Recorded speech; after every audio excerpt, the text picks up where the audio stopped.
Darshan ಕೇಸ್ಗೆ big twist ಕೊಡುತ್ತಾ ಮೃತ ರೇಣುಕಾಸ್ವಾಮಿ ತಾಯಿ ರತ್ನಪ್ರಭಾ ಹೇಳಿಕೆ. ಕೊಲೆ ಕೇಸ್ ಸಂಬಂಧ ಕೋರ್ಟ್ನಲ್ಲಿ ಸಾಕ್ಷ್ಯ ವಿಚಾರಣೆ ನಡೆದಿದ್ದು, ಆರೋಪಿ ದರ್ಶನ್ ಹಾಗೂ ಪವಿತ್ರ ಗೌಡಗೂ ಢವಢವ ಶುರುವಾಗಿದೆ. ಚಿತ್ರದುರ್ಗದ ರೇಣುಕಾಸ್ವಾಮಿ ಕೊಲೆ ಕೇಸ್ ರಾಜ್ಯವನ್ನೇ ಬೆಚ್ಚಿ ಬೀಳಿಸಿದೆ.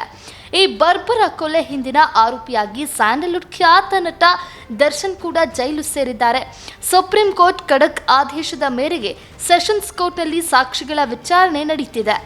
ಮತ್ತೊಂದೆಡೆ ಮೃತ ರೇಣುಕಾಸ್ವಾಮಿ ತಾಯಿ ಪ್ರತಿಕೂಲದ ಹೇಳಿಕೆ ನೀಡಿದ್ದು, ಈ ಹಿನ್ನೆಲೆ ಕ್ರಾಸ್ ಎಕ್ಸಾಮಿನೇಷನ್ಗೆ ಮನವಿ ಮಾಡಲಾಗಿದೆ. ದರ್ಶನ್ ಕೇಸ್ಗೆ ಬಿಗ್ ಟ್ವಿಸ್ಟ್ ಕೊಡುತ್ತಾ ರತ್ನಪ್ರಭಾ ಹೇಳಿಕೆ.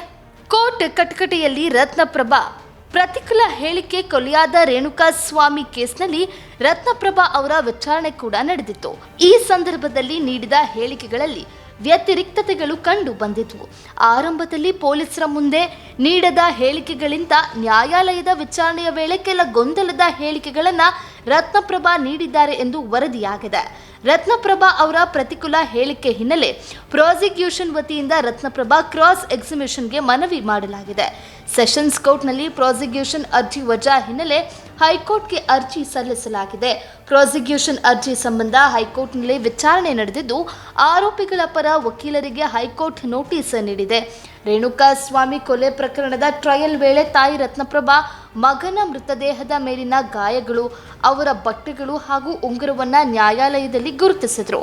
ಮಗನಿಗೆ ಕೊನೆಯದಾಗಿ ಕರೆ ಮಾಡಿದ ವಿಷಯ ಹಾಗೂ ಇತರ ಮೊಬೈಲ್ ಸಂಖ್ಯೆಗಳ ವಿಚಾರದಲ್ಲಿ ತನಿಖಾಧಿಕಾರಿಗಳ ಮುಂದೆ ನೀಡಿದ ಹೇಳಿಕೆ ಮತ್ತು ಕೋರ್ಟ್ನಲ್ಲಿ ನೀಡಿದ ಹೇಳಿಕೆಗಳ ನಡುವೆ ವ್ಯತ್ಯಾಸಗಳಿದ್ವು.